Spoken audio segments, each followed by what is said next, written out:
पाकिस्तान जरूर टॉप 4 में जगह बनाएगा, वसीम अकरम। पाकिस्तान क्रिकेट टीम के साबिक कप्तान वसीम अकरम ने कहा है कि आईसीसी वनडे वर्ल्ड कप 2023 में पाकिस्तान जरूर टॉप 4 में जगह बनाएगा, क्योंकि पाकिस्तानी टीम ने बरसगीर की कंडीशंस में हमेशा अच्छा परफॉर्म किया है। मीडिया से गुफ्तगू करते हुए उनका कहना था कि पाकिस्तानी टीम वर्ल्ड कप का सेमीफाइनल खेलने की सलाहियत रखती है। भारतीय कंडीशंस पाकिस्तान के लिए ज्यादा मुख्तलिफ नहीं होंगी। इंडिया हो या श्रीलंका, पाकिस्तानी टीम पुरएतमाद अंदाज में वर्ल्ड कप में जाएगी।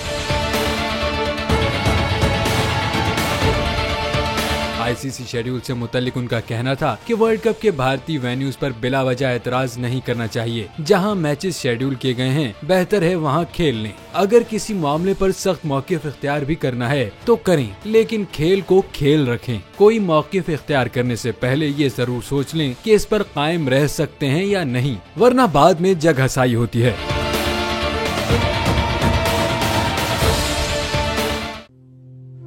तू की जाने यार अमीरा, रोटी बंदा खा जाती है। यूनान में कश्ती उलटने का अलमनाक हादसा। उदास आंखें, चेहरों पर मायूसी, दिलों में अब भी प्यारों के बच जाने की आस।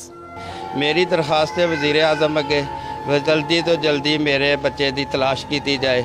गम की इस घड़ी में बोल रहा अपनों के साथ, सहाफती फराइज को निभाते हुए पहुंचाई हर खबर अवाम तक। और यूनान में मुहाजिरीन के जहाज को हादसे के बाद अब रेस्क्यू ऑपरेशन खत्म हो चुका है। 68% अवाम ने कश्ती हादसे की पल पल की खबर से जुड़े रहने के लिए देखा सिर्फ बोल न्यूज, क्योंकि बोल है पाकिस्तान का नंबर 1 न्यूज चैनल। सब्सक्राइब करें और बेल दबाएं ताकि कोई खबर रह न जाए।